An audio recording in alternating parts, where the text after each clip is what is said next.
Hello, everybody, and welcome back to the Bay Ridge Podcast. My name is Nick, and thank you for tuning in. Thank you for finding us. And before we get into today's meat, I do have to say thank you, really heartfelt, to everyone who's reached out via DM or through the contact form at bayridgepodcast.com.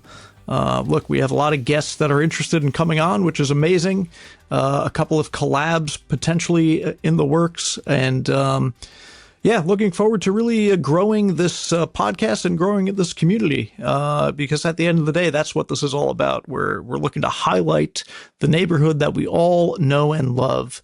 And yeah, speaking of that, I mean, maybe that's the perfect segue to the first topic, which is the Taste of Third Avenue, which happened last week. I was in attendance, and it truly was an amazing event. And we have a blog post on bayridgepodcast.com that goes through the whole kind of experience, walks you through some of the flavors and some of the tastes that were on hand.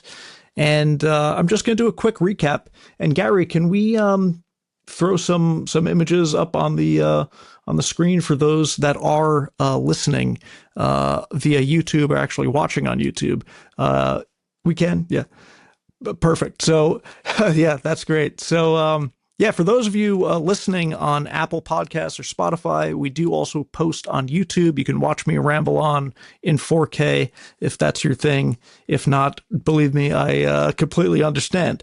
But for those that are watching, we do have some images up here that we'll cycle on as we discuss Taste of Third Avenue. So this was Saturday, March 28th.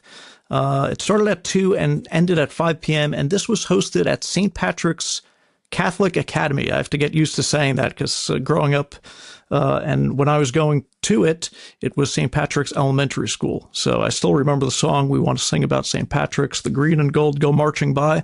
But it is St. Patrick's Catholic Academy.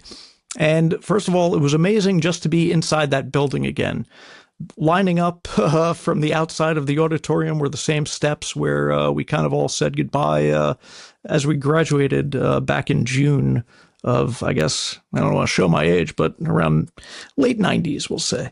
So it was great being in the auditorium, and it's amazing how a lot of it remained the same. So I went with an elementary school bestie, and it was amazing, just a trip down memory lane, walking inside the auditorium. We did a little bit of exploring, whether we were allowed to or not.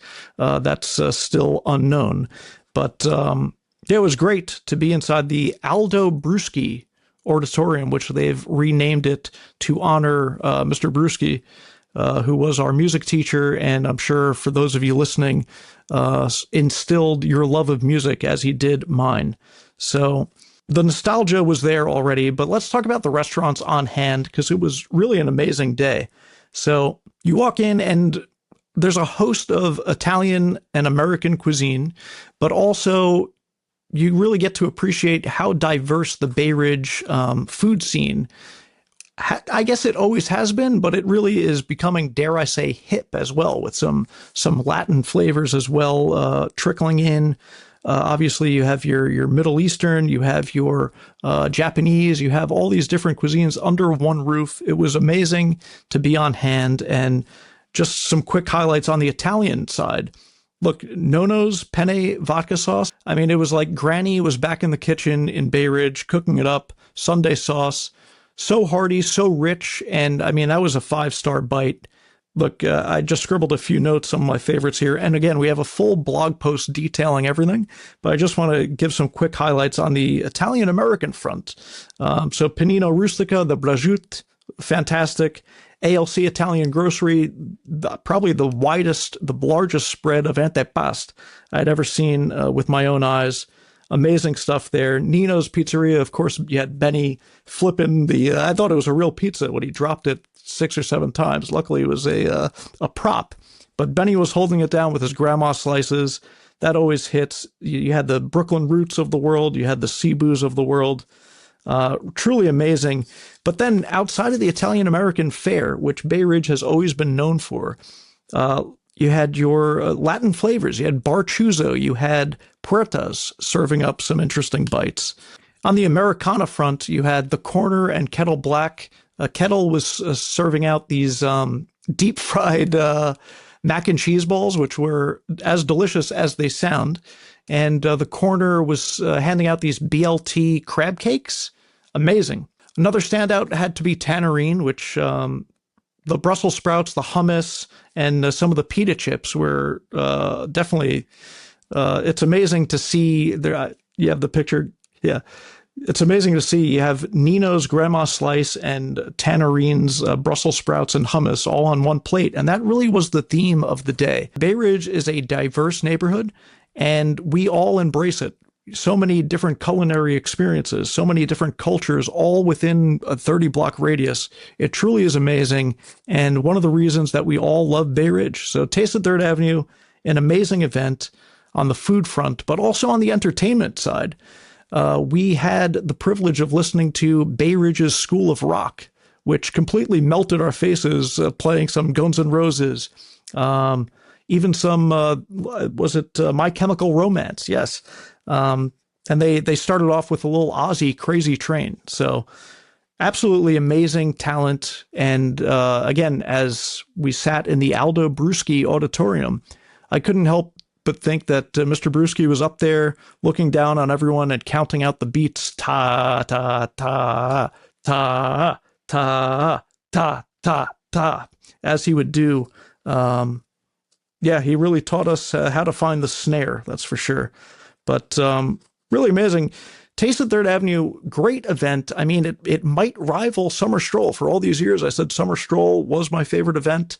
Look, you get 4 chances to have a blast. Taste of Third Avenue, it was so amazing. At the end of it, I'd have to highlight the sweets because Brooklyn Dipped, I had probably one of the top 10 cheesecakes I've had in my life. And as I mentioned in the blog, growing up in Bay Ridge as a young Italian boy, I've had my fair share of cheesecakes, and this one was amazing. I couldn't get enough of it. And then you pair that with a nice sweet street of Brooklyn, the chocolate sea salt cookie, phenomenal. And then you just wash that down with a cafe latte da. They were serving a great cold brew with pistachio cream, and it was the perfect way to end the afternoon. So again, Taste of Third Avenue, definitely worth your time. I think it was $55. When it comes around next year, I hope to see you there. Absolutely outstanding event. Hats off to the merchants at Third Ave and others who helped put it on. And again, we look forward to growing this tradition in the neighborhood. So moving along now, this podcast should be going out Friday night, but hopefully, even if you pick it up Saturday morning, there are a few events happening tomorrow. Saturday, April 4th, there's a pop-up plaza at Bay Ridge Avenue and Shore Road, kind of near the pier. And this is a community pop-up plaza. It's bicycle themed. It's sponsored by Pineapple Ride and Street Lab. And basically it's a bike event. So they're offering free bicycle repairs, which if you're anything like me, you know, you have 1 or 2 bikes that you have the flat tire and you say, oh, you know, I'll get to it this spring or this summer. And the bicycle just ends up rotting in the garage. So, I mean, there's no excuse now. Wheel it down to the pier, have it fixed. They have bike safety classes. They're going to be serving up coffee and hot drinks. There's kids games. There's some local art on sale. And the FDNY are actually giving some CPR classes, which is so important if you have little ones. There's going to be children's activities. So should be an interesting event. Again, Bay Ridge doesn't really do these pop-ups, but these plazas at the very least. So this should be interesting. Now, I couldn't find any time listed, so I would assume afternoon. If you're in the area, stop by. If you're biking, probably not a bad thing to do, and head over there. And the reason this is going on is really to encourage community use of the space, of the pier, really. And of course, to promote biking and pedestrian activity, right? And there's another event happening tomorrow, April 4th, that we'll touch on in the quick hits at the end of this, so stay tuned for that. You're not going to want to miss it, especially if you're a foodie. But I want to move on to last episode. I could have sworn I passed a new dispensary on 92nd Street and 3rd Avenue, and indeed I did. I took a closer look at it after we recorded that episode, and it is a new dispensary called Hii. Get it? High, but it's spelled Hii. It's opening, and it's at 9206 3rd Avenue. And that's the former Street Sounds location. Or if you're a little older, if you remember renting VHS tapes, that's the old Admiral Video location. So right next to Starbucks. And look, the location honestly surprises me. So Kaya Bliss, we mentioned last episode, there was a lot of community pushback that delayed their opening by probably a few months. Look, CB10 is your voice in government and community, so they push back, citing numerous reasons. Location is close to schools and places of worship. And look, it's a controversial topic. Obviously, you have people that are totally for it, totally against it. My view is you do you. This is what the kiddies are doing. So Hii Dispensary, what they're going to be offering is cannabis flower, pre-rolls, edibles, vapes, topicals, what have you. It's definitely opening, so they have the branding all there. But the location, I do have to say, is a bit surprising. So just quick story, I went to Starbucks the other day, right near there, with the hope of trying to get some work done, brought the laptop, and Starbucks has become kind of a haven for the homeless. And look, nothing against the homeless, obviously. But there are certainly other places that they can go to aside from Starbucks. Now you open a dispensary right near there. Instead of, begging for change, trying to get a latte, now they're going to be experimenting with edibles. So something to think about on the community front. Listen, it's a hot topic issue, hot button issue. Let me know what you think. Comment down below. Does Bay Ridge really need 2 dispensaries? That is the question. And again, Kaya Bliss opened January 2025 on 84th and 3rd Avenue. So another few blocks and you'll run into Hii Dispensary. So is it overkill? Do we need 2 dispensaries? So CB10, while I don't really have any discussion points for this particular dispensary, they've certainly pushed back for marijuana smells, increased street use, normalization of cannabis near schools. But just on the marijuana smells, on 92nd Street, it's if you're coming from Starbucks or Little Cupcake, you're going to be hit with a double whammy of the humidor, which was always kind of a hold your breath, kids, and walk quickly. And now you're going to be walking past the dispensary right next door. So we will see where that goes, Obviously, we don't want to turn away any businesses, or at least I don't. But, maybe this saves someone a trip to New York City or even Cali for some of that good Cali green. So, again, everyone has an opinion on this one. What's yours? Let me know. Drop me a line. Shoot me a DM. And pick me up some brownies, too, while you're at it. So moving on. So this is an interesting story. So the Harbor Defense Museum, and some of you may be listening and wondering, what on earth is that, Nick? Well, that is the museum that lives inside of the Fort Hamilton Army Base. And that was at risk of closing. Did you know that? So there was a proposal by the Army to close several military museums, and Harbor Defense Museum was one of them. So luckily, that is not going through, so the museum will remain open. And maybe this is your excuse to go visit it, because I certainly haven't been there in decades. But I do have to say, I remember, growing up, going to St. Pat's, every class kind of had 2 people from the Army base in their class. So St. Pat's was very close with the Army base. And I remember going to the museum as a kid, and I got this great Cannonball pencil sharpener, which I've looked for years in boxes, in shoe boxes, where I could have put it, because I did save it for at least 20 years. But unfortunately, I have to chalk that up as an L because I cannot find it. And you know what? Maybe that's my excuse to go visit the museum again. If you haven't been, they focus on harbor defense systems, coastal artillery weapons, historical military artifacts, and of course exhibits defending the New York Harbor, which Fort Hamilton was so crucial in doing. So it's one of Bay Ridge's most underrated historical sites, and one of the very few, the only museum in Bay Ridge. I don't want to misspeak. It's definitely one of the few. So check that out. Fort Hamilton Army Base.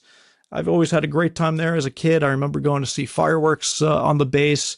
If you had a friend, they'd have to open the gate for you to let you in. So, this is your reminder. Go visit the local Bay Ridge museums. You never know what you'll see. And if you see that pencil sharpener, let me know. And I see we're kind of right around that 20-minute mark, so we're just going to hit you with the quick hits now. So Summer Stroll, the dates have been announced, the last 2 weeks in July, the first 2 weeks in August. We do look forward to that. It's returning for, I believe, its 14th year. It gives you plenty of time to get clearance from your family, from your wife, from your husband.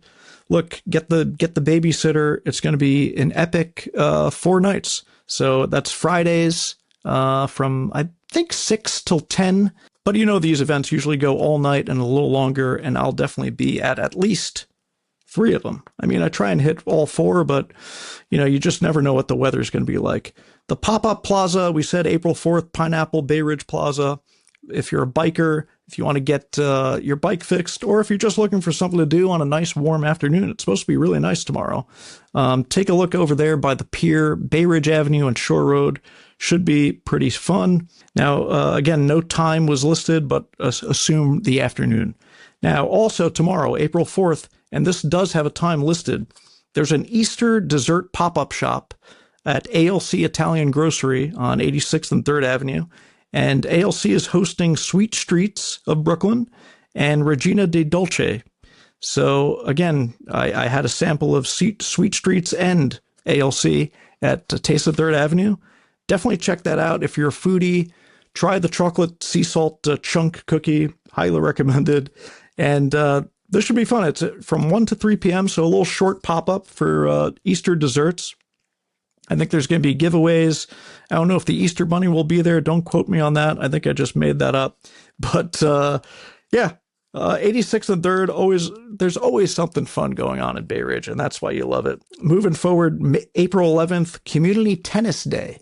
So Shore Road tennis courts will be open from 1 to 3 p.m., free to play, bang around a few balls, bring your racket, free for residents. So that's April 11th, Shore Road tennis courts. You know where they are, 1 to 3 p.m., free play for everyone. That should be wild. And then the big event after Taste of 3rd Avenue was such a success, something to look forward to is the Bay Ridge Pizza Wars. So this is happening on May 3rd. Now, last year, I think it was on May 4th. And I believe Elegante Pizza won that year. Now, this year, it's all about the square slice. So I saw already Betty from Nino's is putting his hot pepper on his square. He's getting prepared. They do have a mean square at Nino's. So it'll be interesting. I think last year they had 12 of the pizzerias, probably roughly the same number.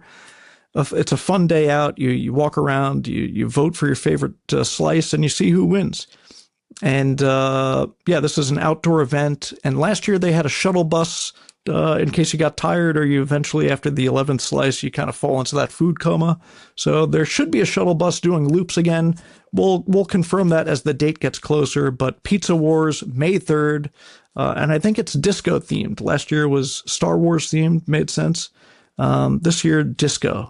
And then real quick on the trucking route that I mentioned on the last podcast. So the DOT wanted to designate 3rd Avenue from 65th Street to 86th Street and from 86th Street to Fort Hamilton Parkway as a trucking route, an official truck route.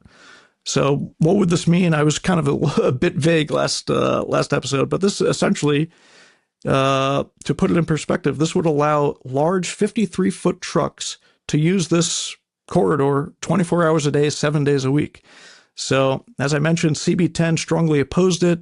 Safety near schools, air pollution, congestion, noise, conflict with cyclists and pedestrians and buses. Look, we're all trying to share the same space. Do you need a 53-foot truck driving down 3rd Avenue? The board voted to send a formal opposition letter to New York City DOT. We will see. We'll keep our eyes peeled to future CB10 meetings for an update on that. Now, I do want to give the other side. Look, supporters of the truck routes argue, look, trucks already use residential streets illegally, right? We've all seen it. Are they 50? Look, I don't have my tape measure out there, but yeah, large trucks are always in local streets, residential streets, Colonial Avenue, Marine Avenue, Shore Road. You see them all over. So they're saying the designated route might actually organize traffic better. What do you think? Again, another hot button issue. Drop me a comment, shoot me a DM. leave a note on the website, bayridgepodcast.com. Let me know your thoughts. Are you for or against this trucking route? So that's all I really have for this episode. So again, my name is Nick. Thank you for tuning into the Bay Ridge Podcast. Everyone who reached out via DM, via email, via contact form, thank you so much. And, I think I might be having some issues with the email anyway. So if you do want to email me at bayridgeproductions@gmail.com. It might be easier. We do have a bookings at bayridgepodcast.com.